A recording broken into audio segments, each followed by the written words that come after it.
একটি ছোট্ট মেয়ে যে জন্ম থেকেই একেবারে চুপচাপ ছিল, না কোনো শব্দ, না কোনো হাসি। ডাক্তার, বিশেষজ্ঞ, এমনকি ক্ষমতাশালী লোকজন এবং এক ধনী বিলিয়নেয়ার বাবাও অসহায় ছিলেন। কিন্তু এক সকালে সেই ঠান্ডা আর শুনশান বিলাসবহুল বাংলোয় হঠাৎ একটি পরিষ্কার এবং মধুর কণ্ঠস্বর প্রতিধ্বনিত হল, যা শুনে বাবার হাত থেকে কফির কাপ পড়ে গেল। কিন্তু যে জিনিসটি তাকে আসলে অবাক করেছিল তা সেই কণ্ঠস্বর ছিল না, বরং সেই ব্যক্তির পরিচয় ছিল যে ওই কণ্ঠস্বরকে জাগিয়ে তুলেছিল। এমন এক ব্যক্তি যাকে তিনি নিজের বাড়িতে থাকার যোগ্যও মনে করতেন না। মুম্বাইয়ের এক বিকেল, জুর সেই আলিশান ভিলার বাগান দিয়ে হালকা হাওয়া বয়ে যাচ্ছিল। সূর্যের হালকা হলুদ রশ্মি কাঁচের জানলা দিয়ে এসে চকচকে মেঝেতে মখমলের মতো আলো ছড়িয়ে দিচ্ছিল। বড় লিভিং রুমে ওক কাঠ আর কড়া কফির ঘ্রাণ মিশেছিল, যা ছিল আভিজাত্য আর নিয়মের গন্ধ। বিক্রম মালহোত্রা জানলার পাশে দাঁড়িয়েছিলেন, হাতে ছিল ঠান্ডা হয়ে যাওয়া কফির কাপ। তিনি সাদা শার্ট পরেছিলেন, কবজিতে সুইস ঘড়ি চকচক করছিল, আর তার নজর ছিল বাগানের দিকে, যা কোনো গল্ফ কোর্সের মতো সাজানো ছিল। মাঝে মাঝে তিনি নিজের থুতনিতে হাত বোলাচ্ছিলেন, এবং যখনই ওপরতলা থেকে কোনো শব্দ আসছিল তার ভ্রু কুঁচকে যাচ্ছিল। সুনিতা, তিনি না তাকিয়ে জোরে ডাক দিলেন। কাঠের মেঝেতে দ্রুত পায়ের আওয়াজ হল। ৫০ বছর বয়সী গৃহপরিচারিকা দ্রুত ভেতরে এসে মাথা নিচু করলেন। জি সাহেব, আপনি ডেকেছেন? বিক্রম বাইরে তাকিয়ে জিজ্ঞেস করলেন। ওই মেয়েটি ওপরে কি করছে? সুনিতা ধীরে উত্তর দিল, জি, আরোহী নিজের ঘরে পেইন্টিং করছে, একদম শান্ত আছে। বিক্রম আর কিছু বললেন না। তিনি কফির কাপ ঠোঁটে ছোঁয়ালেন, এক চুমুক খেলেন এবং জোরে টেবিলের উপর রেখে দিলেন। কফি ঠান্ডা হয়ে গিয়েছিল, তিক্ততা তার জিভে রয়ে গেল। তিনি ঠান্ডা কফি অপছন্দ করতেন। আরোহী তার ৬ বছরের মেয়ে। ৩ বছর বয়স থেকে তার সিলেক্টিভ মিউটিজম, অর্থাৎ বাছাই করা নীরবতার সমস্যা ছিল। এর মানে ছিল যে তার কানে শোনা বা মাথায় কোনো সমস্যা ছিল না, কিন্তু সে প্রায় কখনোই কথা বলত না। অপরিচিতদের সাথে তো একদমই না, এমনকি চেনা মানুষদের সাথে বা নিজের বাবার সাথেও না। সে শুধু মাথা নাড়াত বা চুপ থাকত। এই বিষয়টি বিক্রমকে কোনো বড় বিজনেস ডিল হারার চেয়েও বেশি ভাবাত। তিনি তাকে অনেক মনোবিজ্ঞানী, থেরাপি এক্সপার্ট আর রিহ্যাবিলিটেশন সেন্টারে নিয়ে গিয়েছিলেন, কিন্তু সব জায়গা থেকেই কয়েক সপ্তাহ পর হতাশাই জুটেছিল। তাদের বক্তব্য ছিল যে মাকে দ্রুত হারিয়ে ফেলার কারণে মেয়েটি নিজেকে গুটিয়ে নিয়েছে। তার সময় এবং একটি নিরাপদ আবেগপূর্ণ পরিবেশ প্রয়োজন। বিক্রমের কাছে এই কথাগুলো ছিল শুধু নিজের ব্যর্থতা ঢাকার অজুহাত। একটি শিশু যে কথা বলে না, সে অস্বাভাবিক, অর্থাৎ অ্যাবনর্মাল, আর বিক্রমের দুনিয়ায় যে কোনো অস্বাভাবিক জিনিস লুকিয়ে রাখতে হতো। সুনিতা জিজ্ঞেস করল, সাহেব, আমি কি অঞ্জলিকে বলবো যে বাচ্চার জন্য বিকালের নাস্তা তৈরি করতে? বিক্রম হালকা বিরক্তি দেখালেন। অঞ্জলি নতুন আয়া ছিল, যে ১ সপ্তাহ আগেই এসেছিল। ভালো প্রোফাইল, পরিষ্কার রেকর্ড, কম বেতনের দাবি আর পুরনো হাউসকিপার মিসেস শর্মার সুপারিশে এসেছিল। কিন্তু বিক্রম কখনোই সেদিকে মনোযোগ দেননি। তার কাছে আয়াও ছিল কেবল একজন কর্মচারী, যাকে বদলে দেওয়া যেত। ঠিক আছে, শুধু মনে রাখবে, ওকে বলবে বাচ্চাকে যেন বেশি আদর না করে। বাচ্চারা জেদি হলে তাদের শাসন করতে হয়। বিক্রম ধীরে বললেন এবং নিজের স্টাডি রুমের দিকে চলে গেলেন। দ্বিতীয় তলায় আরোহীর ঘরটি ছিল হালকা নীল রঙের, যাতে বাগানের দিকে বড় বড় জানলা ছিল। স্টাডি টেবিলে রঙিন পেন্সিল, কাগজ আর একটি ডোরাকাটা টি শার্ট পরা টেডি বিয়ার রাখা ছিল। অঞ্জলি আরোহীর পাশে বসেছিল, হাতে পেন্সিল নিয়ে, আর আদরের সাথে জিজ্ঞেস করছিল, তুমি কি মায়ের ছবি আঁকতে চাও? আরোহী কোনো উত্তর দিল না, শুধু মাথা নিচু করে নিল। সে কমলা রঙের ক্রেয়ন তুলে নিল আর কিছু গোল লাইন আঁকল। তার চোখ দুটো যেন কোথাও দূরে তাকিয়েছিল। অঞ্জলি হাসল। সে কোনো চাপ দিল না, সে এই নীরবতায় অভ্যস্ত হয়ে গিয়েছিল। আসলে এই শিশুটির চোখে নীরবতা নয়, বরং ভুল বোঝার ভয় ছিল। ধীরে ধীরে অঞ্জলি বাতাসের মতো হালকা স্বরে বলল, কাল আমি দেখলাম তুমি একটি লাল ড্রেস এঁকেছিলে, খুব সুন্দর ছিল। আমার মনে হয় ওটি তোমার মায়ের ড্রেস ছিল, তাই না? এবার আরোহী ধীরে মাথা নেড়ে হ্যাঁ বলল। অঞ্জলি আর প্রশ্ন করল না। সে জানত ক্রমাগত প্রশ্নে শিশুটি আরও ভয় পেতে পারে। এর বদলে সে টেবিলের উপর হাত রাখল আর কিছু আঁকাবাঁকা লাইন টেনে একটি বিড়াল আঁকল। আরোহী দেখল আর কাগজটি নিজের দিকে টেনে নিয়ে অঞ্জলির বিড়ালের জন্য বড় বড় গোল চোখ এঁকে দিল। দুজনেই একসাথে হেসে ফেলল, একটি হালকা হাসি যা ছিল পাতার ঘর্ষণের মতো। বিক্রম সেখান দিয়ে যাচ্ছিলেন এবং তিনি এই মুহূর্তটি দেখে নিলেন। তিনি পর্দার আড়ালে কয়েক সেকেন্ডের জন্য থামলেন। অঞ্জলি আর আরোহীকে মাথা নিচু করে হাসতে দেখলেন। না কোনো শব্দ, না কোনো পড়াশোনা, না কোনো বড় খেলা, শুধু একটি বিড়াল আঁকা আর হাসা। তিনি চুপচাপ এগিয়ে গেলেন, কিন্তু মনে কোথাও বিঁধল। তিনি আরোহীকে হাসতে অনেক দিন দেখেননি। রাতে যখন অঞ্জলি ঘর পরিষ্কার করছিল, সে টেডি বিয়ারের নিচে চাপা পড়া একটি কাগজ পেল। ক্রেয়ন দিয়ে আঁকা একটি ছবি, যাতে দুজন মানুষ দাঁড়িয়েছিল। একজন লম্বা, যে লম্বা ড্রেস পরেছিল আর চুলগুলো ছিল কোকড়া, আরেকটি ছোট মেয়ে, যার দুটো পনিটেল ছিল। কোনায় আঁকাবাঁকা শব্দে লেখা ছিল, মা আর আমি। অঞ্জলি ধৈর্য ধরে কাগজটি ভাঁজ করল। তার গলা বুঝে এলো। শিশুটি তার মাকে এতটাই মিস করত যে নিজের ভাঙাচোরা স্মৃতিগুলোকে রঙের মাধ্যমে বাঁচিয়ে রাখছিল। আর সেই খালি জায়গায় বাবা কোথাও ছিলেন না। অঞ্জলি ঘরে দেখল, খেলনা, ছোট পিয়ানো সবই ছিল, কিন্তু খুব জরুরি একটি জিনিসের অভাব ছিল। অঞ্জলি ছবিটি ড্রয়ারে রাখল আর লাইট বন্ধ করে দিল। রাত গভীর হল, ভিলা শান্ত হয়ে গেল। শুধু এসির গুঞ্জন আর করিডরের হলুদ আলো বাকি ছিল। বিক্রম নিজের স্টাডি রুমে একা বসে প্রফিট রিপোর্ট দেখছিলেন। শব্দগুলো তার চোখের সামনে নাচছিল, কিন্তু মাথায় বিকেলের সেই হাসি প্রতিধ্বনিত হচ্ছিল। সেই হালকা শব্দ, যাকে তিনি কখনো প্রয়োজনীয় মনে করেননি। তিনি কলম নিচে রাখলেন আর জানলার দিকে এগিয়ে গেলেন। বাইরে হাওয়া পতার ভেতর দিয়ে যাচ্ছিল, আর তার হঠাৎ মনে পড়ল শেষবার আরোহী পাপা কবে বলেছিল। হয়তো তার স্ত্রীর চলে যাওয়ার আগে। তারপর থেকে এক দীর্ঘ নীরবতা ছিল, যা এখন পর্যন্ত চলে আসছিল। ঠিক তখনই ওপর থেকে একটি শব্দ এলো, খুব ধীর কিন্তু পরিষ্কার পিয়ানোর আওয়াজ। বিক্রম অবাক হয়ে গেলেন। তিনি সুরটি মন দিয়ে শুনলেন। ধীর, কোমল, নিখুঁত নয়, কিন্তু হৃদয় স্পর্শ করার মতো। আর তারপর একটি কণ্ঠস্বর ভেসে এলো, একটি কাঁচা আর পরিষ্কার মেয়ের কণ্ঠস্বর, যে ফ্রেঞ্চ ভাষায় সেই গানটি গাইছিল যা একসময় তার স্ত্রী গাইতেন। বিক্রম কেঁপে উঠলেন। হাত থেকে কফির কাপ পড়ে মেঝেতে ভেঙে গেল, আর তিনি দ্রুত দ্বিতীয় তলার দিকে ছুটলেন। কাঠের সিঁড়িতে তার পায়ের শব্দ প্রতিধ্বনিত হল, যেন কোনো ঝড় আসতে চলেছে। তিনি নিজের কানকে বিশ্বাস করতে পারছিলেন না। সেই কণ্ঠস্বর নাজুক আর থেমে থেমে আসছিল, কিন্তু সেটি মানুষের কণ্ঠস্বর ছিল। ওটি আরোহীর কণ্ঠস্বর ছিল। তিনি মেয়ের ঘরের দরজায় থামলেন। পিয়ানো তখনও বাজছিল, লা কাল ফং নামের সেই চেনা সুর।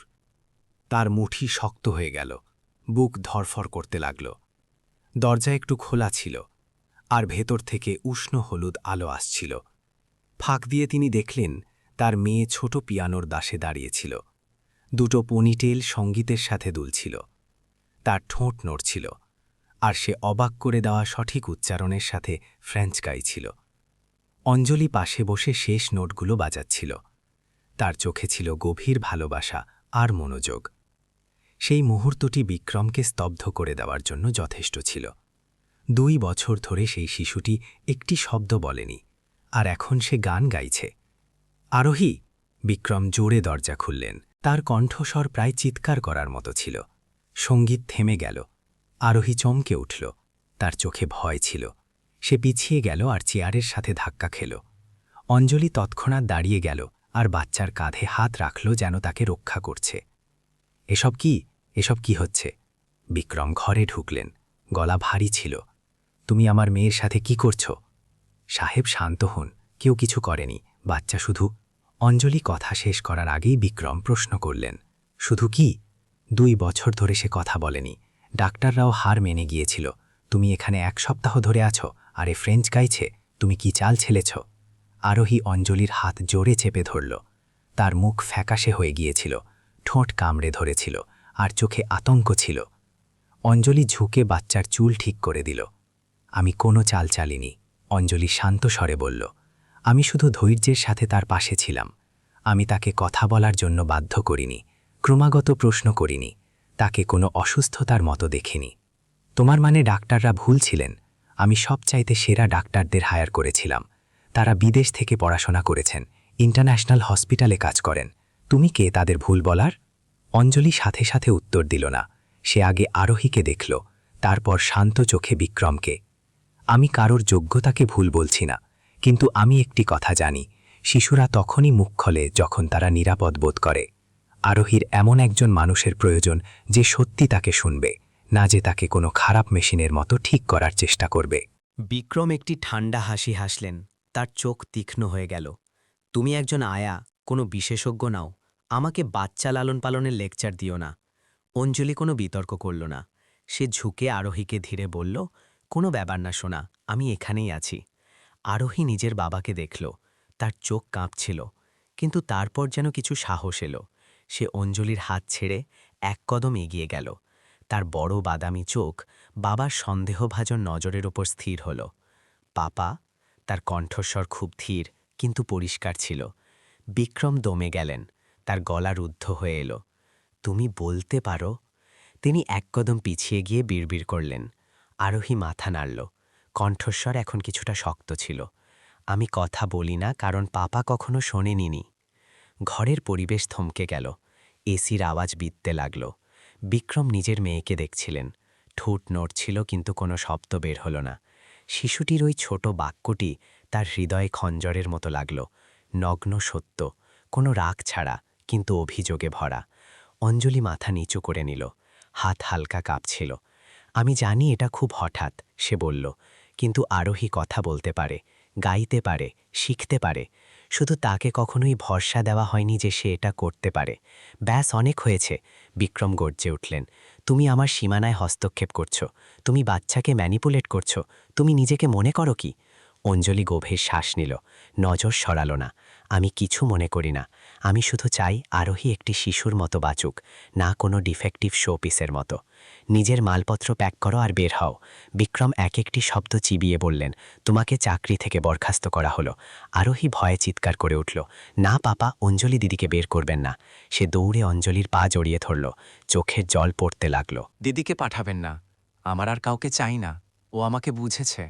পাপা, ওন কথা শুনুন। বিক্রম আবার চিৎকার করলেন, কিন্তু তার কণ্ঠস্বর টল ছিল। অঞ্জলি হাঁটু গেড়ে বসল আর আরোহীকে জড়িয়ে ধরল। কোনো ব্যাপার না বেটা, আমি কোথাও যাচ্ছি না, আমি এখানেই। তোমাকে এখানে থাকার কোনো অধিকার নেই। বিক্রম হাঁপাচ্ছিলেন। তোমার কাছে আমার বাড়ি থেকে বের হওয়ার জন্য 10 মিনিট সময় আছে। অঞ্জলি তার দিকে তাকালো। তার চোখে রাগ ছিল না, ঘৃণা ছিল না, শুধু গভীর হতাশা ছিল। সে ঝুঁকে বাচ্চার কানে বলল, আমি দূরে যাব না, যাই হোক আমি তোমাকে শুনতে থাকব, ঠিক আছে? আরোহী ফুপিয়ে মাথা নাড়তে লাগল। অঞ্জলি দাঁড়াল, শেষবার বিক্রমকে দেখল আর চুপচাপ ঘর থেকে বেরিয়ে গেল। পিছনে বিক্রম আকেলা নিজের মেয়ের সাথে রয়ে গেলেন। আরোহী বিছানার কোনায় গুটিসুটি মেরে বসেছিল, চোখ জলে ভরা ছিল। বিক্রম কাছে যাবার চেষ্টা করলেন, কিন্তু পা যেন মাটিতে জমে গিয়েছিল। তিনি বুঝতে পারছিলেন না কী বলবেন। অনেক বছরে প্রথমবারের মতো তার মনে হল তিনি নিজের জন্ম দেওয়া সন্তানকেই বোঝেন না। পিয়ানোর শব্দ তখনও তার মাথায় প্রতিধ্বনিত হচ্ছিল। আর সেই বাক্য, আমি কথা বলি না কারণ পাপা কখনো শোনেনি, বারবার এক নীরব অভিযোগের মতো পুনরাবৃত্তি হচ্ছিল। নিচে দরওয়াজা ধীরে বন্ধ হওয়া শব্দ হল। অঞ্জলি চলে গিয়েছিল, কিন্তু সেই ঘটনার প্রভাব তখনও সেখানে ছিল, যেমন কেউ শান্ত লেকে পাথর ছুড়লে হয়। আর বিক্রম প্রথমবারের মতো ভয় পেলেন। এই জন্য নয় যে একজন আয়া চলে গেল, বরং এই জন্য যে হয়তো তিনি খুব দামি কিছু হারিয়ে ফেলেছেন, এমন কিছু যা তার তৈরি করা বাড়ির ভেতরেই ভেঙে যাচ্ছিল। পরদিন সকালে নাস্তার টেবিলে সন্নাটা ছিল। তখনই দরজার কলিং বেল বাজল। সুনিতা টোস্ট আর অমলেট সাজাচ্ছিল, যে চমকে গিয়ে চামচ ফেলে দিল। বিক্রম খবরের কাগজ থেকে মাথা তুললেন, কপালে ভাত ছিল। জি, হয়তো অঞ্জলি দিদি নিজের মালপত্র নিতে এসেছেন, সুনিতা ধীরে বলল। বিক্রম উত্তর দিলেন না, কিন্তু ঠোঁট কামড়ে ধরলেন। তিনি খবরের কাগজ নিচে রাখলেন আর দাঁড়িয়ে গেলেন। আমি দেখছি, তিনি বললেন, এবং মেইন ডোরের দিকে এগিয়ে গেলেন। যখন দরজা খুলল, যেমনটা ভেবেছিলেন, অঞ্জলি সেখানে দাঁড়িয়েছিল, সাদা শার্ট আর গ্রে ট্রাউজারে, হাতে একটি ছোট ব্যাগ। সে শিষ্টাচারের সাথে মাথা নাড়ল, মুখে না ছিল দুঃখ, না ছিল রাগ। আমি কিছু ব্যক্তিগত জিনিস নিতে আর ওই নোটবুকটি ফেরত দিতে এসেছি, সে বলল। আরোহী ওতে কিছু লিখেছিল, আমার মনে হয় আপনার পড়া উচিত। বিক্রম নিলেন না, তিনি শুধু ঠান্ডাভাবে দাঁড়িয়ে রইলেন। তোমার ফিরে আসা উচিত হয়নি, তিনি বললেন। আমি কাল রাতে পরিষ্কার বলে দিয়েছিলাম। আমি চাকরি চাইতে ফিরে আসিনি, অঞ্জলি সপাট গলায় বলল। আমি এই জন্যে এসেছি কারণ আরোহী এই যোগ্য যে কেউ তার কণ্ঠস্বর রক্ষা করুক, তা যদি একটি কাগজের টুকরোতেও হয়।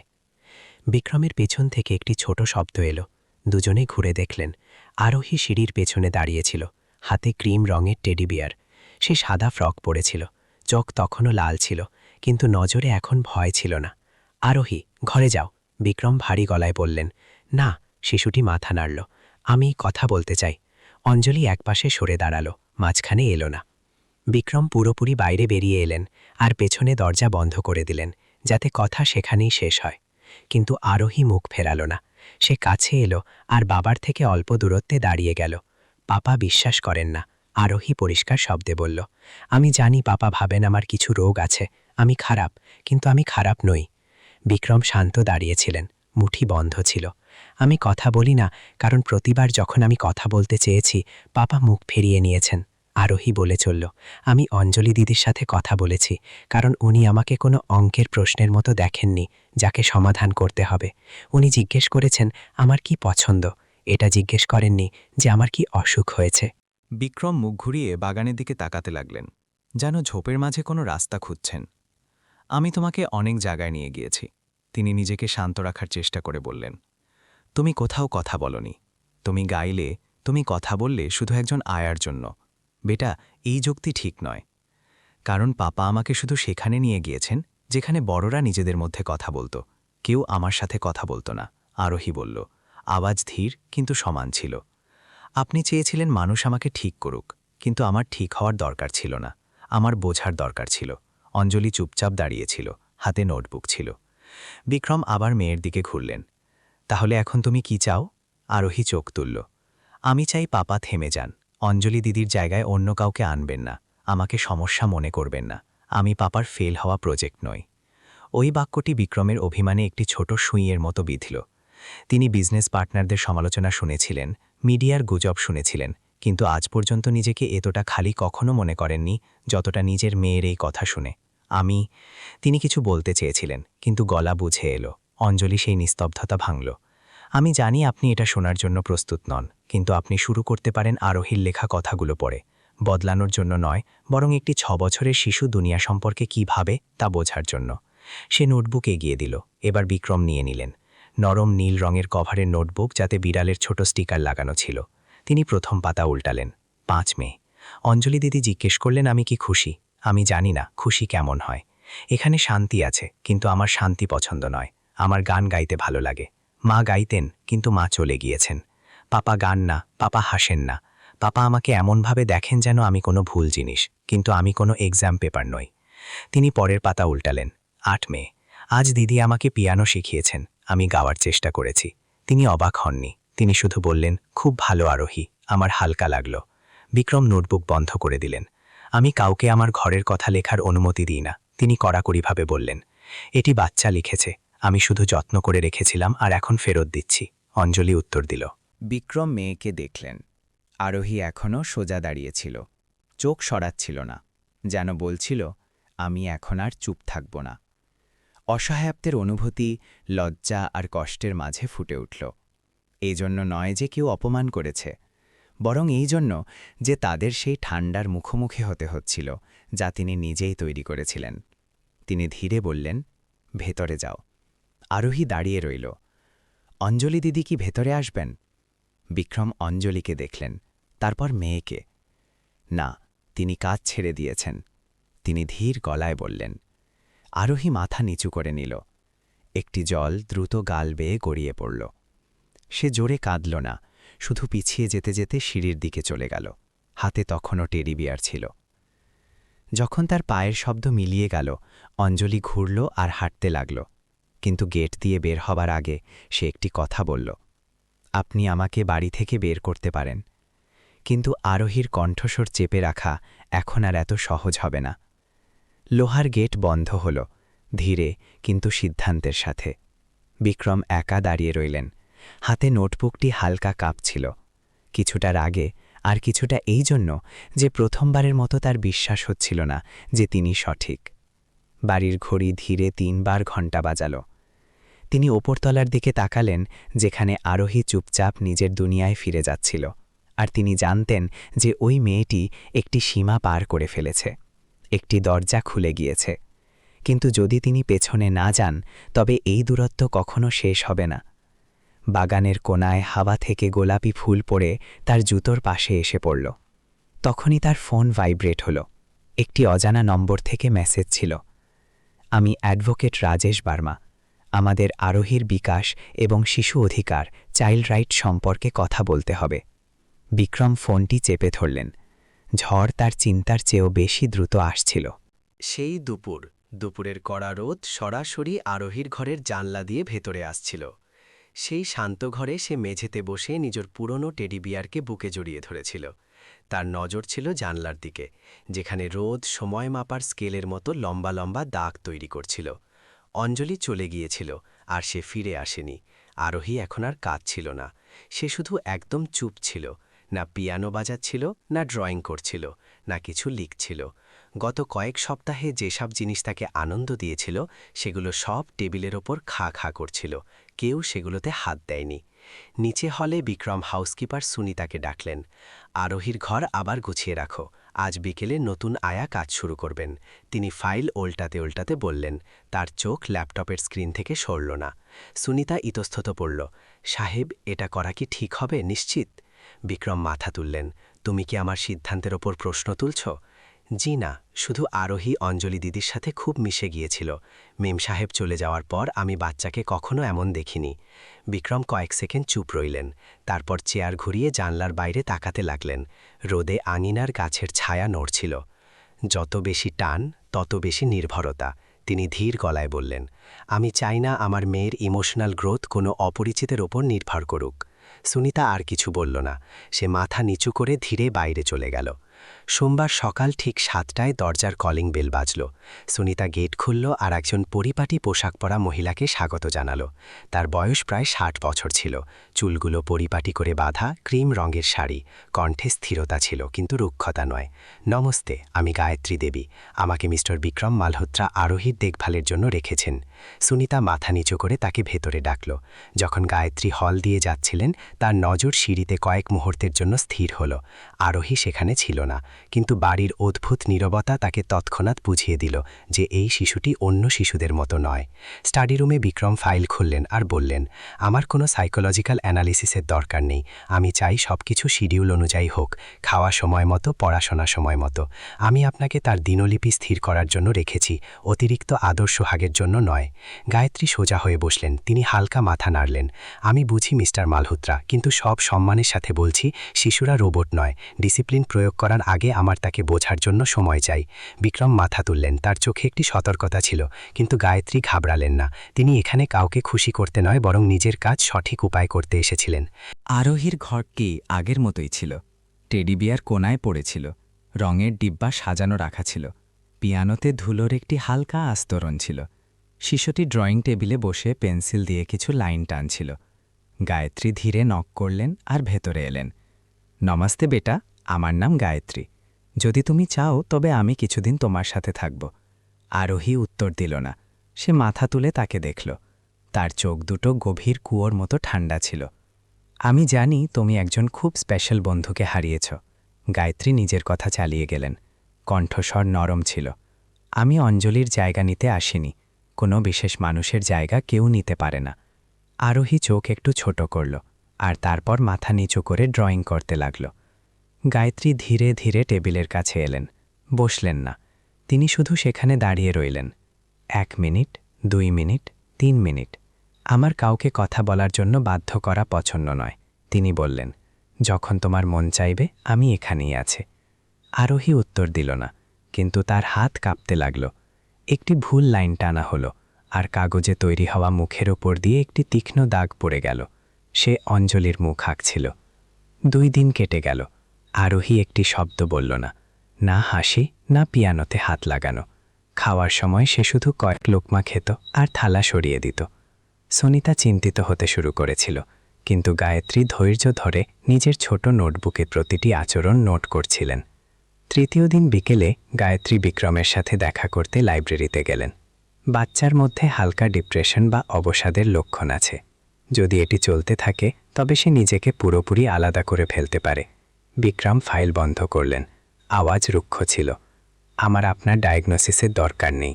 আমি বিশেষজ্ঞদের থেকে অনেক কিছু শুনেছি, কিন্তু কেউ আরোহীকে প্রতিদিনের জীবনে ওভাবে দেখেনি যেভাবে আমি দেখছি। গায়ত্রী উত্তর দিলেন। বাচ্চার আর একজন আয়ার দরকার নেই, তার একজন বাবার দরকার। বিক্রম গায়ত্রীকে অনেকক্ষণ দেখলেন আর তারপর ধীর গলায় বললেন, আমার কাছে বাবা হওয়ার হুনা নেই। কেউই শিখে জন্মায় না, গায়ত্রী বললেন, কিন্তু একটি 6 বছরের শিশু চেষ্টা করতে পারলে একজন বড় মানুষ কেন পারবে না? বিক্রম কোনো যুক্তি দিলেন না, কিন্তু তার নজরে শীতলতা চলে এলো। যদি আপনার মনে হয় আপনি এই কাজের জন্য সঠিক নন, তবে আমি অন্য কাউকে খুঁজতে পারি। গায়ত্রী দাঁড়িয়ে গেলেন, নিজের নোটবুক তুললেন। যাওয়া সেই রাতে গায়ত্রী আরোহীর জন্য হালকা খাবার নিয়ে ঘরে গেলেন। ট্রে রাখার সময় তিনি কিছু বললেন না, শুধু টোস্টের পাশে একটি চিরকুট রেখে দিলেন। কাগজে তিনি লিখেছিলেন, আমি জানি তুমি অঞ্জলি দিদিকে খুব মিস করো। যদি তুমি কাউকে বলতে চাও, তবে আমি কথা দিচ্ছি আমি মাঝখানে কথা বলবো না, শুধু শুনব।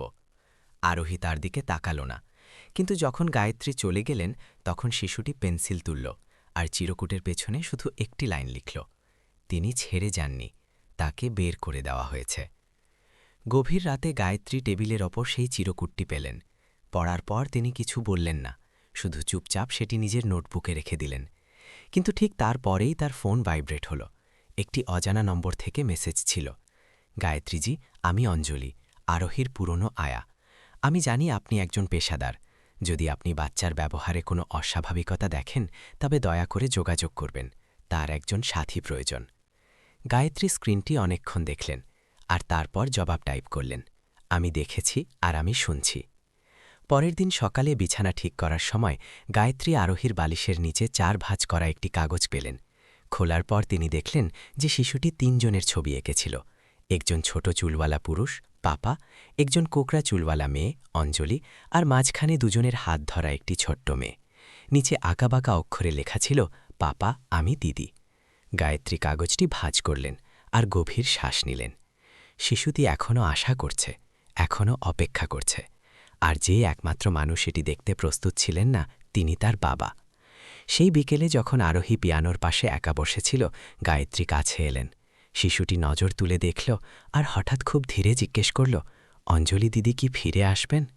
গায়ত্রী ধীরে উত্তর দিলেন, আমি নিশ্চিত জানি না, কিন্তু যদি তুমি তার সাথে দেখা করতে চাও তবে আমি চেষ্টা করব। আরোহী উত্তর দিল না। সে ঝুঁকে পিয়ানোর একটি কি হালকা করে টিপল। একটি সুর প্রতিধ্বনিত হল, নিঃশ্বাসের মতো সূক্ষ্ম, আর তারপর সে চুপ হয়ে গেল। কিন্তু একটি ছোট পরিবর্তন এসে গিয়েছিল, আর গায়ত্রী জানতেন যে এই লড়াই শেষ হয়নি, এটি তো সবে শুরু হয়েছে। করিডোরের শেষে অন্ধকারে বিক্রম চুপচাপ দাঁড়িয়েছিলেন। তিনি সবকিছু শুনে নিয়েছিলেন, কিন্তু ভেতরে যাওয়ার বদলে তিনি সবসময়ের মতো ঘুরে নিজের স্টাডি রুমের দরজা বন্ধ করে দিলেন। কিন্তু এবার গায়ত্রী শান্ত হয়ে বসার পাত্রী ছিলেন না। পরের দিন সকালে বিক্রমের টেবিলে কাগজের একটি স্তূপ রাখা ছিল। আরোহীর ইমোশনাল কন্ডিশনের ডেইলি রিপোর্ট, তার ভাঙাচোরা বাক্যের নোটস, একাকিত্ব প্রকাশ করা ছবি, আর সবশেষে সেই ছবি, পাপা, আমি দিদি। সাথে গায়ত্রীর একটি ছোট নোট ছিল, যদি আপনি এখনও উপেক্ষা করতে চান, তবে হয়তো আপনার অন্যদের অসহায় বলা বন্ধ করে দেওয়া উচিত। বিক্রম কাগজটি মুঠো করে ধরলেন। ঠিক সেই সময় ফোনের ঘড়ি বাজল। স্ক্রিনে নাম এলো অ্যাডভোকেট রাজেশ বর্মা। তিনি এক মুহূর্ত ইতস্তত করে ফোন তুললেন। হ্যালো। ওপাশ থেকে একটি মাপা, ঠান্ডা আর নিশ্চিত কণ্ঠস্বর এলো। মিস্টার বিক্রম মালহোত্রা, আমি আপনাকে অফিসিয়াল ইনফরমেশন দেওয়ার জন্য ফোন করেছি। আমরা আপনার মেয়ে আরোহীর সাথে জড়িত চাইল্ড সুপারভিশন ইন্টারভেনশনের জন্য প্রমাণ সংগ্রহ করছি। ঘরের বাতাস ভারী হয়ে গেল, আর প্রথমবারের মতো বিক্রম বুঝতে পারলেন না কি বলবেন। ফোনে ক্লিকের আওয়াজ হলো, কিন্তু তার সাথে একটি ঠান্ডা ঢেউ বিক্রমের হাতের তালু পর্যন্ত বয়ে গেল। মিস্টার বিক্রম মালহোত্রা, কণ্ঠস্বর পরিষ্কার আর স্পষ্ট ছিল। জি, আমি শুনছি। বিক্রম সোজা হয়ে বসলেন। নজর কম্পিউটার স্ক্রিনে স্থির ছিল, কিন্তু মাথা খালি ছিল।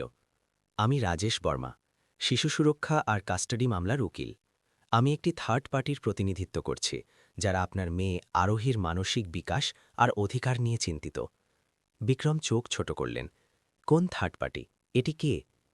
আপাতত আইনি কারণে আমি নাম বলতে পারছি না, কিন্তু আমি আপনাকে জানাতে চাই যে আমরা চাইল্ড ওয়েলফেয়ার কমিটি, সিডব্লিউসি, এবং মহিলা ও শিশু বিকাশ বিভাগে আপনার পরিবারের লালন পালনের শর্তাবলী তদন্তের জন্য আবেদন দিয়েছি। বিক্রম মুঠি বন্ধ করলেন। এটি কি রসিকতা? এর পিছনে কে আছে? এটি কোনো খেলা নয়, মিস্টার মালহোত্রা, উকিল বর্মা সেই একই সপাট গলায় উত্তর দিলেন। আমাদের কাছে প্রমাণ আছে যা দেখায় যে বাচ্চার সাথে দীর্ঘ সময় ধরে ইমোশনাল অবহেলা হচ্ছে আর তাকে একটি অনিরাপদ পরিবেশে রাখা হয়েছে।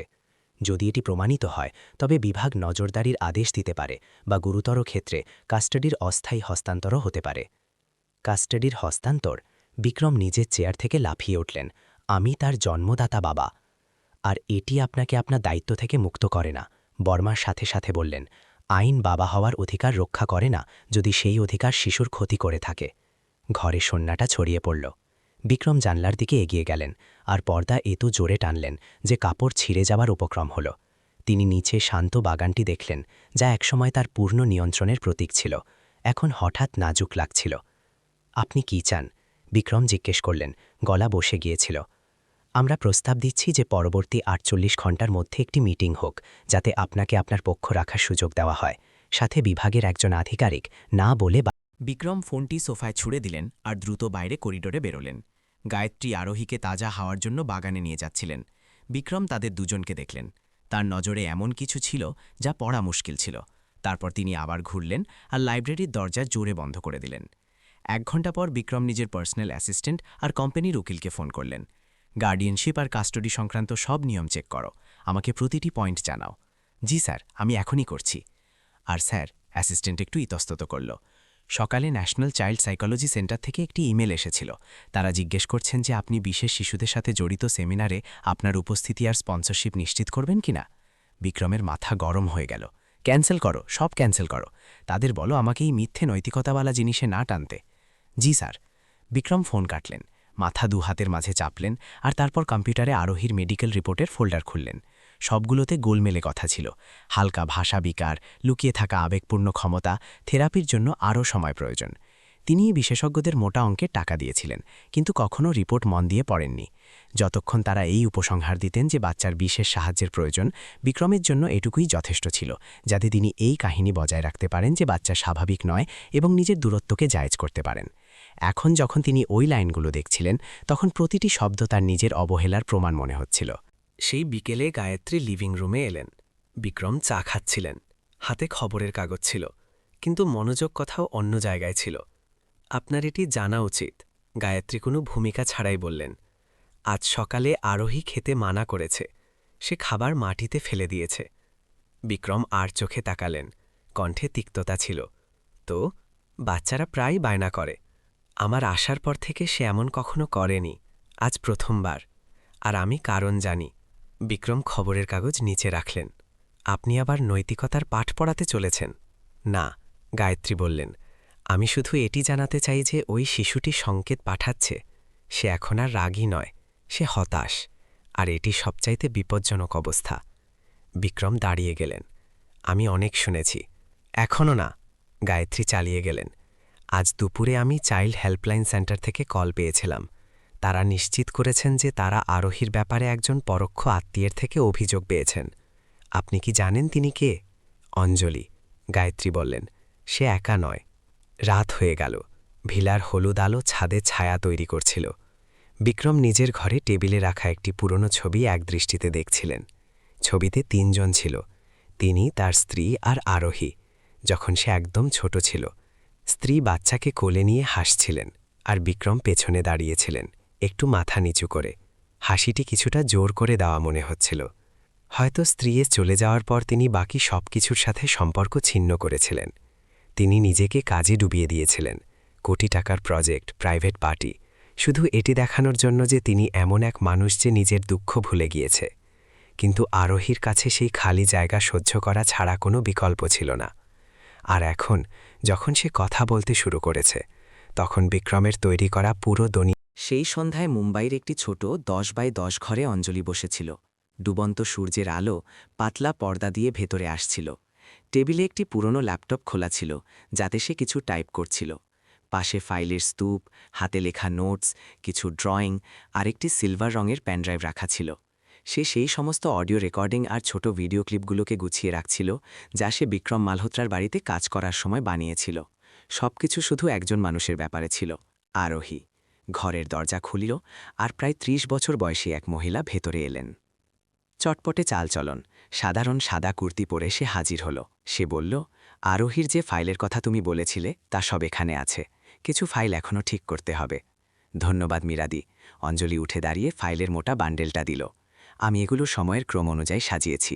এতে মেয়েটির গান গাওয়া, পিয়ানো বাজানো এবং ইংরেজি ও ফ্রেঞ্চ ভাষায় কথা বলার ক্লিপ আছে। একটি ক্লিপ এমনও আছে যেখানে সে রূপকথার গল্পের বিশ্লেষণ করছে। নমস্কার বন্ধুরা, মীরা আইয়ার, মুম্বাই ইউনিভার্সিটির চাইল্ড সাইকোলজির প্রফেসর, চেয়ারে বসে পাতা উল্টাতে লাগলেন। প্রতিটি পাতায় বাচ্চার কাঁচা হাতের লেখা, কিন্তু গভীর ভাব, সজীব চিত্র এবং সেই ইমোশন চার্ট ছিল যা অঞ্জলি আরোহীকে নিজের জন্য বানাতে শিখিয়েছিল। 6 বছরের একটি শিশু যে প্রতীক এবং রঙের মাধ্যমে নিজের অনুভূতি বোঝাচ্ছিল। এটি শুধু বুদ্ধিমত্তা নয়, মীরা নথিপত্র থেকে নজর না সরিয়েই বললেন, এটি একটি খুব বিশেষ শিশুর লক্ষণ, যার ইকিউ অনেক উঁচুতে এবং ভাষার ওপর দখল অদ্ভুত। অঞ্জলি মাথা নাড়ল, কিন্তু তার বাবা তার সাথে এমন আচরণ করেন যেন সে কোনো ত্রুটিপূর্ণ পণ্য, কারণ তিনি জানেন না অথবা জানতে চান না। মীরা জিজ্ঞেস করলেন, দুটোই? অঞ্জলি দ্রুত উত্তর দিল, বিশেষজ্ঞ রাখার মতো অনেক টাকা ওনার আছে, কিন্তু উনি সেই সব জিনিসে বিশ্বাস করেন না যা ওনার ছাঁচে খাপ খায় না। মীরা চেয়ারে হেলান দিয়ে বসলেন। তাহলে তুমি এই ফাইলগুলো নিয়ে কি করতে চাও? মিডিয়াকে পাঠাবে নাকি শিক্ষা বিভাগকে? অঞ্জলি কয়েক সেকেন্ড চুপ থেকে ধীরে ধীরে বলল, আমি চাই বড়রা আরোহীর মতো শিশুদের দেখার দৃষ্টিভঙ্গি বদলান, শুধু ওর বাবাকে ভুল প্রমাণ করার জন্য নয়, বরং সেই সব শিশুদের বাঁচানোর জন্য যাদের শুধুমাত্র এই কারণে শোধনানোর চেষ্টা করা হয়, কারণ তারা প্রত্যাশা অনুযায়ী চলে না। মীরা চিবুকে হাত রাখলেন। তুমি জানো তুমি কার সাথে পাঙ্গা নিচ্ছ? বিক্রম মালহোত্রা, যার কাছে মুম্বাইয়ের সবচেয়ে বড় টাউনশিপ আছে, যে শিক্ষা জগতের সেমিনারগুলোর মূল স্পন্সর। যদি তুমি এটা করো তবে আইনি লড়াইয়ের জন্য প্রস্তুত থেকো। আমি ভয় পাই না, অঞ্জলি দৃঢ়তার সাথে বলল, কারণ আরোহী আমাকে একটা কথা বলেছিল, যদি কেউ আমার উপর বিশ্বাস না করে তবে আমি নিজেই নিজেকে প্রমাণ করব। আমি এখন আর পিছিয়ে আসতে পারবো না। ঠিক তখনই ফোনের ঘণ্টা বেজে উঠল। অঞ্জলি স্ক্রিন দেখল, অ্যাডভোকেট রাজেশ বর্মার কল ছিল। সে স্পিকার অন করল।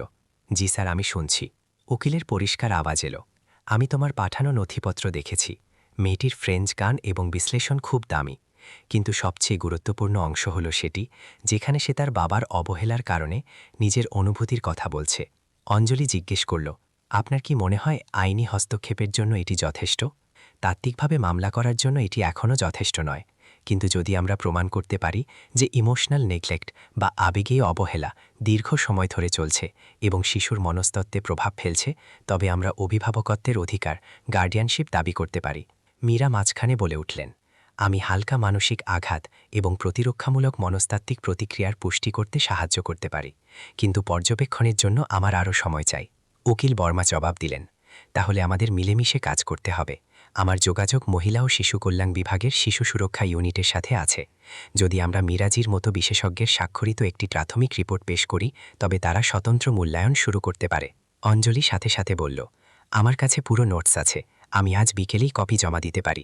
ভালো, কিন্তু অঞ্জলি, উকিলের গলা গম্ভীর হয়ে গেল, তোমাকে বুঝতে হবে, এই মুহূর্ত থেকে তুমি শুধু একজন ন্যানি নও, তুমি এমন একটি মামলা শুরু করছো যা শহরের সবচেয়ে শক্তিশালী পরিবারগুলোর একটিকে প্রভাবিত করতে পারে। আমি জানি, সে দ্বিধাহীনভাবে উত্তর দিল, এবং আমার এটা মঞ্জুর। মীরা উঠে দাঁড়িয়ে অঞ্জলির সাথে হাত মেলালেন। আজ রাতে আমি প্রাথমিক মূল্যায়ন রিপোর্ট পাঠিয়ে দেব, কিন্তু একটা কাজ তোমাকে এখনই করতে হবে। কি? তুমি প্রথম দিন থেকে আজ পর্যন্ত যা কিছু দেখেছ, শুনেছ এবং অনুভব করেছ তার একটি পূর্ণ লিখিত বয়ান তৈরি করো। প্রতিটি ছোট ডিটেইল জরুরি, এবং তোমাকে প্রয়োজনে আদালতে এটি পড়ার জন্য প্রস্তুত থাকতে হবে। অঞ্জলি মাথা নাড়ল, আমি এখনই করছি। যখন দুজনেই চলে গেলেন, অঞ্জলি টেবিলে বসে একটি নতুন নোটবুক খুলল। প্রথম পাতায় সে লাল পেন দিয়ে লিখল, আরোহীর ফাইল, একজন সাক্ষীর বয়ান। সে ঘণ্টার পর ঘণ্টা বসে রইল, হাতে একটি একটি করে কথা লিখে চলল। আরোহীর শান্ত চোখের সাথে প্রথম দেখা হওয়া থেকে শুরু করে তার ইতালীয় ভাষায় গুনগুন করা, বিক্রমের অনিয়ন্ত্রিত রাগ এবং কিভাবে সে নিঃশব্দে সেই শিশুটিকে ভেঙে যেতে দেখেছিল। প্রতিটি শব্দ লেখা ছিল ধনী বাবার বানানো সেই মিথ্যে দুনিয়ার ওপর এক একটি আঘাতের মতো। কিন্তু লিখতে লিখতে অঞ্জলি হালকা অনুভব করল, সে একা ছিল না, এবং এবার আরোহীও একা ছিল না। গভীর রাতে সে সমস্ত নথিপত্র উকিল এবং মীরাকে পাঠিয়ে দিল। এরপর সে চেয়ারে শুয়ে পড়ল, চোখ বন্ধ করে গভীর শ্বাস নিল। কিন্তু 3 মিনিটও কাটেনি যে ফোন ভাইব্রেট হল। একটি নতুন ইমেল এসেছিল। প্রেরক legal@info গ্রুপ। বিষয় অবৈধ তথ্য এবং সামগ্রী সরানোর অনুরোধ, মানহানি এবং গোপনীয়তা লঙ্ঘনের নোটিশ। অঞ্জলি প্রথম লাইন পড়ল, তারপর দ্বিতীয়। শেষে একটি ছোট এবং চ্যালেঞ্জিং লাইন ছিল, আমার মেয়ের সাথে যুক্ত কোনো নথিপত্র যদি লিক হয় তবে আইনের আওতায় সর্বোচ্চ ব্যবস্থা নেওয়া হবে। ভেবো না যে তুমি ওই শিশুটিকে আমার বিরুদ্ধে ব্যবহার করতে পারবে। অঞ্জলি ফোনটি পাশে রাখল। তার চোখ শান্ত ছিল, না ছিল বিস্ময়, না ছিল ভয়। সে ল্যাপটপ খুলল, একটি নতুন ফোল্ডার বানালো এবং নাম দিল সুরক্ষা ইমার্জেন্সি। তারপর সে সমস্ত প্রমাণের কপি একটি সুরক্ষিত ক্লাউড স্টোরেজে আপলোড করে দিল। অঞ্জলি নিজে নিজে হেসে বলল, আপনি আমাকে ধমকাতে পারেন মিস্টার মালহোত্রা, কিন্তু এখন আপনি সেই আওয়াজকে খামোশ করতে পারবেন না। জানলার বাইরে দূরের হাইওয়ে থেকে গাড়ির শব্দ আসছিল। এই শহরে অনেক শিশু ভুল বোঝা হয়ে থাকে, কিন্তু অন্তত একটি ফাইল এখন শোনা হতে শুরু করেছিল। আর আরোহী, যে এখন পর্যন্ত কিছুই জানত না, বড়দের দুনিয়ায় আসতে চলা এক ঝড়ের কেন্দ্রবিন্দু হয়ে উঠেছিল। বিক্রম ফোনটি সোফায় ছুঁড়ে ফেলে করিডোরে দ্রুত পায়চারি করতে লাগলেন। গায়ত্রী আরোহীকে বাগানে তাজা বাতাস খাওয়াতে নিয়ে গিয়েছিল। বিক্রম তাদের দুজনকে দেখলেন। তার দৃষ্টির অনুমান করা কঠিন ছিল। তারপর তিনি ঝট করে ঘুরে স্টাডি রুমের দরজা জোরে বন্ধ করে দিলেন। 1 ঘণ্টা পর বিক্রম তার ব্যক্তিগত সহকারী এবং উকিল মেহরাকে ফোন করলেন। কাস্টাডি এবং নজরদারি সংক্রান্ত সব নিয়ম আবার খতিয়ে দেখো। আমি চাই প্রতিটি আইনি ফাঁকফোকর বন্ধ করে দেওয়া হোক। জি স্যার, আমি এখনই করছি। ও হ্যাঁ স্যার, সহকারী দ্বিধাগ্রস্ত হয়ে বলল, আজ সকালে ন্যাশনাল চাইল্ড সাইকোলজি সেন্টার থেকে একটি ইমেল এসেছিল। তারা বিশেষ শিশুদের নিয়ে একটি সেমিনারে আপনার উপস্থিতি এবং স্পন্সরশিপের নিশ্চয়তা চায়। বিক্রমের ভ্রু কুঁচকে গেল। রদ করো, সব রদ করো। তাদের বলো আমাকেই মিথ্যে নৈতিকতার মধ্যে যেন না টানে। জি স্যার। বিক্রম ফোন কেটে দিলেন, কপাল ঘষলেন এবং কম্পিউটারে আরোহীর মেডিকেল রিপোর্টের ফোল্ডারটি খুললেন। সবগুলোতে সেই একই গোলমেলে কথা ছিল। হালকা ভাষাগত সমস্যা, লুকানো আবেগীয় ক্ষমতা, থেরাপির জন্য আরও সময় চাই। তিনি এই বিশেষজ্ঞদের পেছনে পানির মতো টাকা ঢেলেছিলেন, কিন্তু কখনো রিপোর্টগুলো মন দিয়ে পড়েননি। যতক্ষণ তারা এই সিদ্ধান্তে পৌঁছাত যে শিশুটির বিশেষ সাহায্যের প্রয়োজন, বিক্রমের জন্য ততটুকুই যথেষ্ট ছিল, যাতে তিনি এই গল্পটি টিকিয়ে রাখতে পারেন যে শিশুটি সাধারণ নয় এবং নিজের দূরত্ব বজায় রাখাকে ন্যায়সঙ্গত প্রমাণ করতে পারেন। এখন যখন তিনি সেই লাইনগুলো দেখছিলেন, প্রতিটি শব্দ তার নিজের অবহেলার প্রমাণ মনে হচ্ছিল। যেন সেই সন্ধ্যায় গায়ত্রী লিভিং রুমে এলো। বিক্রম চা খাচ্ছিলেন। হাতে খবরের কাগজ ছিল, কিন্তু ধ্যান অন্য কোথাও ছিল। আপনার এটা জানা উচিত, গায়ত্রী সপাটে করল। আজ সকালে আরোহী খাবার খেতে মানা করে দিয়েছে। সে খাবার মাটিতে ফেলে দিয়েছে। বিক্রম বাঁকা চোখে তাকালেন। গলায় তিক্ততা ছিল। তাতে কি, বাচ্চারা প্রায়ই বায়না করে। আমার আসার পর থেকে সে এমনটা কখনো করেনি, আজ প্রথমবার, এবং আমি কারণ জানি। বিক্রম কাগজ নিচে রাখলেন। আপনি কি আবার আমাকে নৈতিকতার পাঠ পড়াতে এসেছেন? না, গায়ত্রী বলল। আমি শুধু এটা জানাতে চাই যে মেয়েটি সংকেত পাঠাচ্ছে। সে এখন আর রাগী নয়, সে হতাশ, আর এটি সবচেয়ে বিপজ্জনক পরিস্থিতি। বিক্রম দাঁড়িয়ে গেলেন। আমি অনেক শুনেছি, এখন নয়। গায়ত্রী চালিয়ে গেল। আজ দুপুরে আমার কাছে চাইল্ড হেল্পলাইন সেন্টার থেকে কল এসেছিল। তারা নিশ্চিত করেছে যে তারা আরোহীর ব্যাপারে একজন পরোক্ষ আত্মীয়ের কাছ থেকে অভিযোগ পাচ্ছে। আপনি কি জানেন সে কে? অঞ্জলি। গায়ত্রী বলল, সে একা নয়। রাত হয়ে গেল। ভিলার হলুদ আলো ছাদে ছায়া তৈরি করছিল। বিক্রম নিজের রুমে টেবিলে রাখা একটি পুরনো ছবির দিকে তাকিয়েছিলেন। ছবিতে 3 জন ছিল, তিনি, তার স্ত্রী এবং আরোহী, যখন সে একদম কোলে ছিল। স্ত্রী শিশুটিকে বুকে জড়িয়ে খিলখিল করে হাসছিল, এবং বিক্রম পেছনে দাঁড়িয়েছিলেন, মাথা একটু নিচু, হাসিটা একটু জোরপূর্বক মনে হচ্ছিল। হয়তো স্ত্রীর চলে যাওয়ার পর তিনি বাকি সব কিছুর সাথে সম্পর্ক ছিন্ন করেছিলেন। তিনি নিজেকে কাজে ডুবিয়ে দিয়েছিলেন। কোটি কোটি টাকার প্রজেক্ট, প্রাইভেট পার্টি, শুধু এটা দেখানোর জন্য যে তিনি এমন একজন মানুষ যিনি নিজের দুঃখ ভুলে গেছেন। কিন্তু আরোহীর কাছে সেই শূন্যতা সহ্য করা ছাড়া কোনো উপায় ছিল না। পরের দিন সকালে যখন বিক্রম হলে এলেন, গায়ত্রী আরোহীর পাশে বসেছিল। দুজনে একটি কমিক বুক দেখছিল। আরোহী হাসছিল না, কিন্তু তার চোখে আগের দিনগুলোর মতো হারিয়ে যাওয়া ভাব ছিল না। বিক্রম থামলেন। আমি আপনার সাথে একান্তে কথা বলতে চাই। গায়ত্রী বই নিচে রাখল এবং তার সাথে স্টাডি রুমে গেল। আমাকে সত্যি করে বলুন, যদি আমার উপর অস্থায়ী নজরদারি লাগু হয় তবে কি হবে? বিক্রম সরাসরি প্রশ্ন করলেন। আপনি আইনি পিতা থাকবেন, কিন্তু আপনার লালন পালনে প্রতিটি পদক্ষেপে নজর রাখা হবে, এবং যদি আপনি শিশুটিকে মানসিক আঘাত দিতে থাকেন তবে আপনার অধিকার সীমিত করা হতে পারে। বিক্রম ডেস্কের ওপর ভর দিয়ে দাঁড়িয়ে গভীর শ্বাস নিলেন। আমি মেলামেশায় ভালো নই। আমি কোম্পানি চালাতে জানি, উঁচু ইমারত বানাতে জানি, কিন্তু বাচ্চাদের সাথে কথা বলতে জানি না। গায়ত্রী হাসল না, শুধু বলল, আপনার সব কিছু জানার দরকার নেই, শুধু একটি জিনিস দিয়ে শুরু করতে হবে, শোনা। বিক্রম হালকা মাথা নাড়লেন, তার চোখ ভারী ছিল। আমি চেষ্টা করব। গায়ত্রী রুম থেকে চলে গেল বিক্রমকে একটি নতুন নিস্তব্ধতার সাথে ছেড়ে। এটি অস্বীকারের নিস্তব্ধতা ছিল না, বরং সেই মানুষের নিস্তব্ধতা ছিল যে প্রথমবার বুঝতে পেরেছে তার বদলানো দরকার। তিনি জানতেন না কাল কি হবে, কিন্তু এটুকু জানতেন যে যেসব কথা তিনি সবসময় অস্বীকার করেছেন সেগুলোই এখন তার বিরুদ্ধে প্রমাণ হয়ে দাঁড়াচ্ছে। এবং তিনি বাইরে বেরোবেন ঠিক তখনই ফোন ভাইব্রেট হলো। কলটি বাল অধিকার কেন্দ্র মুম্বাই ইউনিভার্সিটি থেকে ছিল। বিক্রম দ্বিধাভরে কল রিসিভ করলেন। নমস্কার, মিস্টার বিক্রম মালহোত্রা, আমরা নিশ্চিত করতে চাই যে কাল সকাল 9টায় আপনাকে আরোহীর লালন পালনের স্থিতির ওপর নিজের পক্ষ রাখার জন্য একটি বন্ধ ঘরের শুনানি অর্থাৎ ক্লোজড হিয়ারিংয়ে উপস্থিত থাকতে হবে। শুনানিতে অ্যাডভোকেট রাজেশ বর্মা, বিভাগের প্রতিনিধি এবং ডক্টর মীরা আইয়ার উপস্থিত থাকবেন। দয়া করে পুরো প্রস্তুতি নিয়ে আসবেন। এক পলকের নিস্তব্ধতার পর ওপাশ থেকে আওয়াজ এলো, আর একটা কথা, এই শুনানির দাবি যে করেছে সে আরোহী। বিক্রমের হাত মেজের উপর জমে গেল। এই বাক্যটি কোনো শেষ রায়ের মতো ছিল। তার 6 বছরের মেয়ে নিজেই নিজের কথা শোনার দাবি করেছে। তিনি তাকে কখনো এটি শেখাননি, কিন্তু অন্য কেউ তার বদলে এটি করে দিয়েছে, আর এখন জবাব তাকেই দিতে হবে। নিচে পিয়ানোর খুব ধীর আওয়াজ গুঞ্জরিত হতে লাগল। প্রতিটি সুর ভীত কিন্তু সত্যি ছিল। বাল অধিকার কেন্দ্রের 5ম তলার মিটিং রুমটি খুব বড় ছিল না, কিন্তু বিক্রমের সেখানে নিজেকে অদ্ভুতভাবে ছোট মনে হচ্ছিল। উঁচু ছাদ, সাদা দেয়াল এবং মাঝখানে একটি লম্বা কাঠের টেবিল। সেখানে 3 জন আগে থেকেই বসেছিলেন, উকিল রাজেশ বর্মা, ডক্টর মীরা আইয়ার এবং সমাজকল্যাণ বিভাগের একজন প্রতিনিধি। বিক্রম ভেতরে পা রাখলেন, টাই ঠিক করলেন, মুখে শান্তি বজায় রাখার চেষ্টা করলেন, কিন্তু ভেতরে আগ্নেয়গিরি জ্বলছিল। সময় আসার জন্য ধন্যবাদ, উকিল বর্মা শুরু করলেন। আওয়াজ বন্ধুসুলভ ছিল না, আবার রুক্ষও ছিল না। বিক্রম মাথা নাড়লেন এবং টেবিলে রাখা ফাইলগুলো দেখলেন।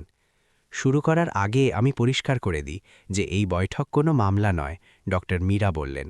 তার চোখে কঠোরতা ছিল, কিন্তু ছিল সৌম্যতাও। আমাদের উদ্দেশ্য আরোহীর বিকাশের স্থিতি বোঝা এবং এটি ঠিক করা যে বর্তমান পরিবেশ তাকে সত্যিই সাপোর্ট করছে কিনা। এখানে যে তথ্য বিনিময় হবে তা পেশাদার ডেটার সাথে মিলিয়ে দেখা হবে। বিক্রম চুপ রইলেন, 2 হাত একসাথে জড়িয়ে রেখেছিলেন।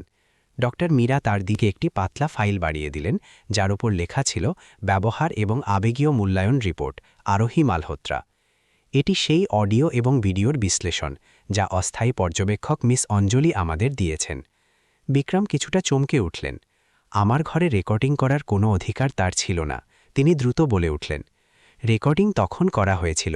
বিক্রম চুপ হয়ে গেলেন। আমরা 12 ঘন্টার ফুটেজে মেয়েটির শব্দ, মুখের ভাব এবং কথোপকথন বিশ্লেষণ করেছি।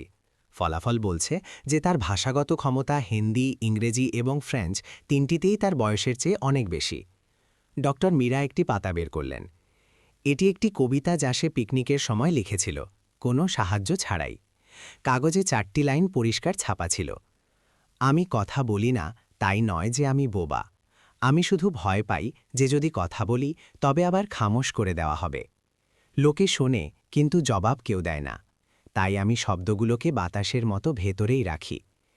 বিক্রম সেই ছোট শব্দগুলোর দিকে তাকিয়ে রইলেন। তার মনে হল যেন হাজারো প্রশ্ন তার ওপর বর্ষিত হচ্ছে। তাকে কথা বলা শেখার দরকার নেই, মীরা বললেন। তাকে শুধু শোনা হওয়া দরকার। বিক্রম থুতু গিললেন, টেবিলে রাখা হাত কাঁপছিল। আর এর চেয়েও জরুরি, উকিল বর্মা নিজের ল্যাপটপ ঘোরালেন। আপনার এটি দেখা উচিত। স্ক্রিনে একটি ভিডিও প্লে হল। একটি শান্ত ক্যাফেতে অঞ্জলি এবং আরোহী বসেছিল। শিশুটি ড্রয়িং করছিল। অঞ্জলি জিজ্ঞেস করল, তুমি কার ছবি আঁকছ? শিশুটি ধীরে ধীরে জবাব দিল, পাপা। পাপা লম্বা এবং স্ট্রিট লাইটের মতো ঠান্ডা। অঞ্জলি হাসল, মাঝখানে থামাল না। শিশুটি বলে গেল, পাপা ওপর থেকে সবকিছু দেখতে পারেন, কিন্তু কখনো নিচে ঝুঁকে দেখেন না। আমি ওনার ছায়ার নিচে দাঁড়িয়ে আছি। আমার ঠান্ডা লাগে। স্ক্রিন বন্ধ হয়ে গেল। কিছু সেকেন্ড কেউ কোনো কথা বলল না। আমাদের উদ্দেশ্য আপনাকে আঘাত দেওয়া নয়, ডক্টর মীরা নরম সুরে বললেন। কিন্তু যদি আপনি আপনার মেয়ের সাথে নিজের ব্যবহার না বদলান, তবে সে কোনো অসুখের চেয়েও গভীর ক্ষতের সাথে বড় হবে। বিক্রম গভীর শ্বাস নিলেন এবং তারপর বললেন, এই মিটিংয়ে প্রথমবার আমি স্বীকার করছি আমি পারফেক্ট ফাদার নই। আমি জানি না বাবা কিভাবে হতে হয়। এটা স্বীকার করা, মীরা মাথা নাড়লেন। সবচেয়ে প্রথম এবং জরুরি পদক্ষেপ। প্রায় 2 ঘন্টা পর মিটিং শেষ হল। যখন বিক্রম চলে যাচ্ছিলেন, উকিল বর্মা তাকে আটকালেন। আর একটা কথা, বিক্রম ঘুরলেন। কাল ইনস্টিটিউট ফর গিফটেড চিলড্রেনের অডিটোরিয়ামে আরোহী পিয়ানোর একটি ছোট পারফরম্যান্স দেবে। এটি তাদের বার্ষিক অনুষ্ঠানের অংশ। সে পারফরম্যান্স দেবে। বিক্রম অবাক হলেন। অবশ্যই, এবং সে বলেছে যেন আমরা আপনাকে আমন্ত্রণ জানাই, যদিও এটি বাধ্যতামূলক নয়। বিক্রম হাতে নেওয়া নিমন্ত্রণ কার্ডটি দেখলেন। হার্টবিট এক মুহূর্তের জন্য থেমে গেল। সেই রাতে বিক্রম ভিলাতে ফিরে এলেন। গায়ত্রী লিভিং রুমে অপেক্ষা করছিল। মিটিং কেমন হলো? শোনা কঠিন ছিল। বিক্রম টাই ঢিলে করতে করতে জবাব দিলেন এবং চেয়ারে বসে পড়লেন। কিন্তু সঠিক ছিল। তিনি চারপাশ দেখলেন। আরোহী কোথায়? নিজের রুমে, গায়ত্রী বলল। সে জিজ্ঞেস করেছিল যে আজ রাতে পাপা কি তার জন্য বই পড়বেন? বিক্রম মাথা তুললেন। সে সত্যি জিজ্ঞেস করেছে? গায়ত্রী শুধু হাসল, জবাব দিল না। বিক্রম দাঁড়ালেন এবং ধীরে ধীরে সিঁড়ি বেয়ে উপরে উঠলেন। ছোট ঘর ছিল, হালকা রঙের ছোঁয়া।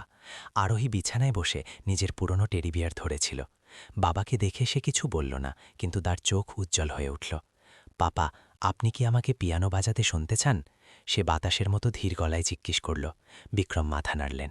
সে জানলার কাছে রাখা ছোট পিয়ানোর দিকে এগিয়ে গেল। নিজের আঙুল কিগুলোর উপর রাখল এবং একটি ধীর মধুর সুর বাজাতে শুরু করল।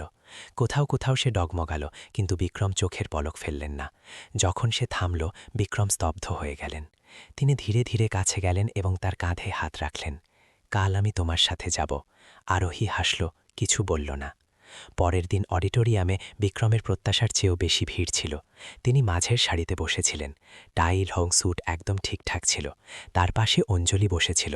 সে চুপচাপ ছিল, বিক্রমের দিকে তাকাচ্ছিল না, কিন্তু তার নজর গর্বের সাথে মঞ্চে টিকেছিল। যখন আরোহী বাইরে এলো, স্পটলাইট তার উপর পড়ল। তার চুলে সোনালি আভা ফুটে উঠল। সে একটি সাধারণ সাদা ফ্রক পরেছিল। হাত পিয়ানোর ওপর রাখল, সঙ্গীত গুঞ্জরিত হতে লাগল। ওয়েস্টার্ন ক্লাসিক্যালের সাথে কিছু এমন সুর মিশেছিল যা সে নিজের অনুভূতির সাথে জুড়ে দিয়েছিল। অডিটোরিয়ামে পিনপতন নীরবতা ছেয়ে গেল। বিক্রমের মনে হলো যেন প্রতিটি সুর তাকে ডাকছে। না কোনো অভিযোগ, না রাগ, শুধু একটি খোলা দরজা। পরের দিন সকালে প্রতিটি নিউজ ওয়েবসাইটে খবর ছাপা হলো। বিজনেস টাইকুন বিক্রম মালহোত্রার উপর সিলেক্টিভ মিউটিজমে আক্রান্ত মেয়েকে অস্বীকার করার অভিযোগ।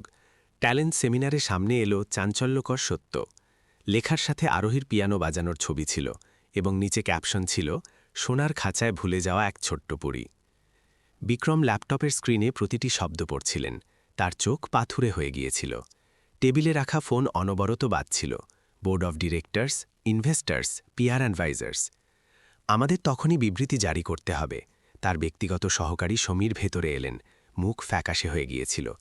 ইনভেস্টর গ্রুপগুলোতে খবর ছড়াচ্ছে, এই তথ্যও ভাইরাল হচ্ছে যে আপনি দায়িত্ব থেকে বাঁচতে ভুল মেডিকেল ডায়াগনোসিস কিনেছিলেন। কোনো প্রমাণ নেই, বিক্রম গর্জে উঠলেন।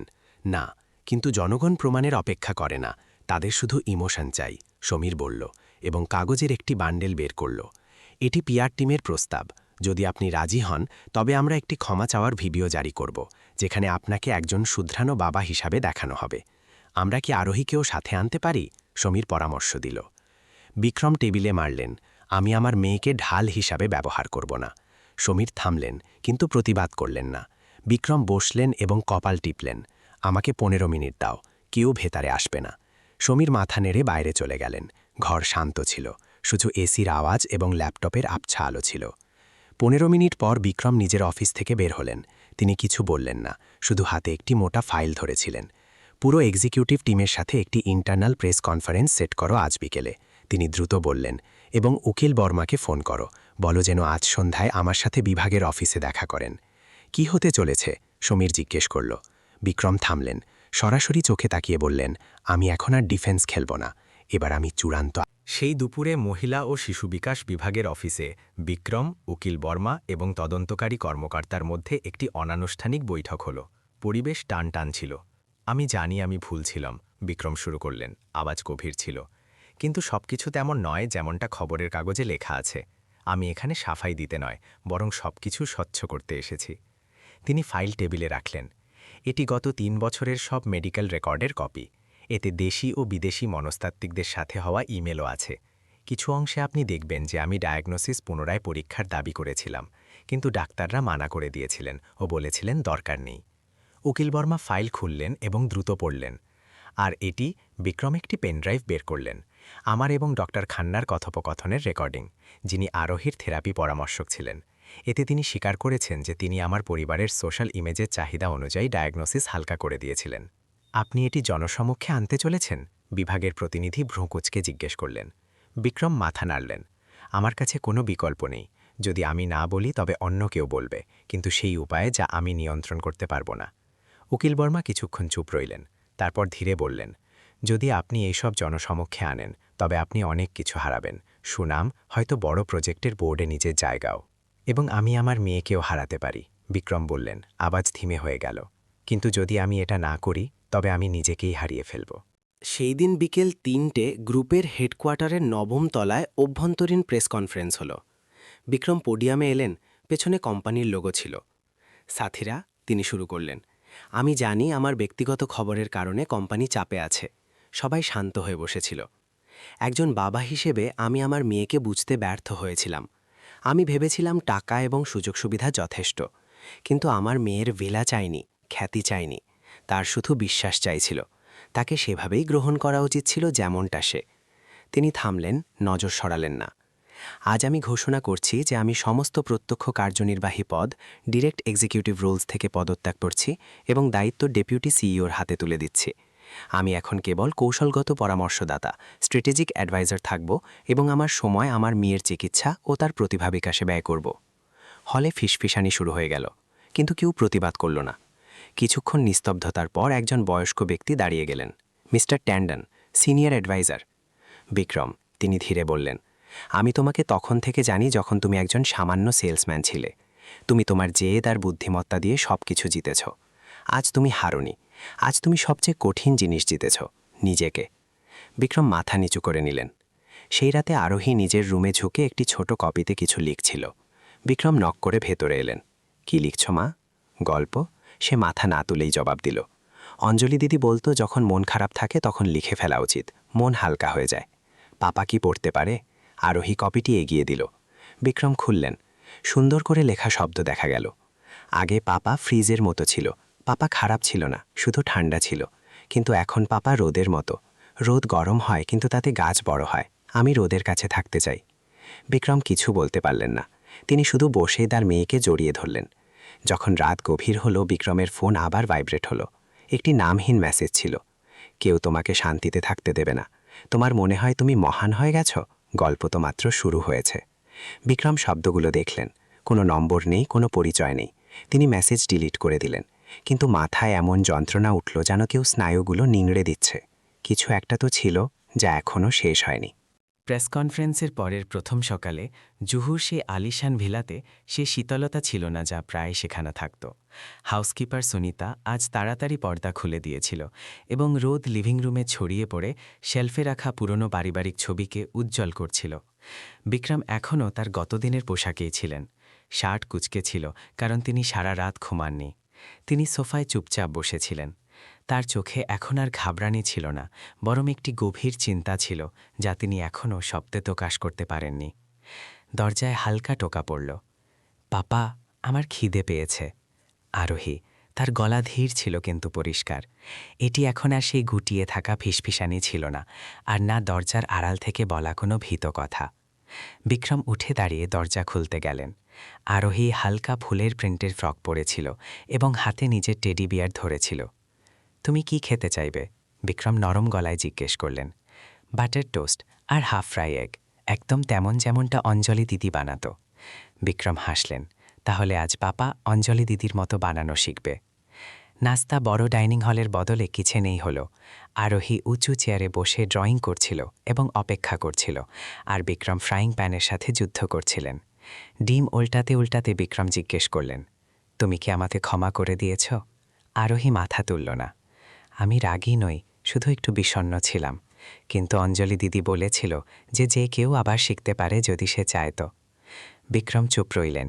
সেই কথাটি খুব সাধারণ ছিল, কিন্তু কোনো আয়নার মতো ছিল, যাতে সেই সব কিছু দেখা যাচ্ছিল যা বিক্রম এই পর্যন্ত দেখতে চাননি। সেই সন্ধ্যায় বিক্রম ইয়াং ট্যালেন্ট ডেভেলপমেন্ট সেন্টারে গেলেন, যেখানে ডক্টর মীরা আরোহীর জন্য বিশেষ কার্যক্রম তদারকি করছিলেন। অঞ্জলিও সেখানে ছিল। সে ঘরের অন্য কোণায় দাঁড়িয়ে নতুন বাচ্চাদের গ্রুপের জন্য মিউজিক নোটস তৈরি করছিল। বিক্রম ধীরে ধীরে তার কাছে গেলেন। আপনার প্রতি আমার ধন্যবাদের চেয়ে বড় ঋণ আছে।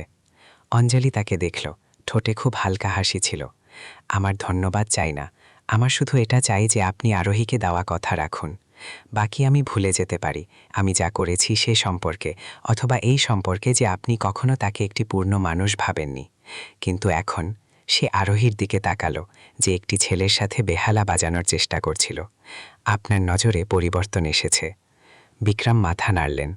আমি ওকে সবসময় একটি প্রত্যাশা বা প্রজেক্টের মতো দেখতাম। এখন আমি ওকে একটি বাবার মতো দেখতে শিখতে চাই।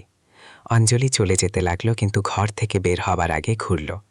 যদি কোনোদিন আপনার ওর গানের জন্য পিয়ানোতে সঙ্গত করার দরকার হয়, তবে আমাকে ডাকবেন। 1 সপ্তাহ পর ভারতীয় শিশুদের ভবিষ্যৎ সম্মেলনের মঞ্চে আরোহীকে উদ্বোধনী পরিবেশনার জন্য আমন্ত্রণ জানানো হল। মঞ্চ সাধারণ ছিল, কোনো চটকদার আলো নেই, শুধু মাঝখানে একটি পিয়ানো আর একটি মাইক্রোফোন রাখা ছিল। বিক্রম প্রথম সারিতে বসেছিলেন। তার পাশে অঞ্জলি, ডক্টর সুরেশ, মীরা এবং কিছু মিডিয়া প্রতিনিধি ছিলেন।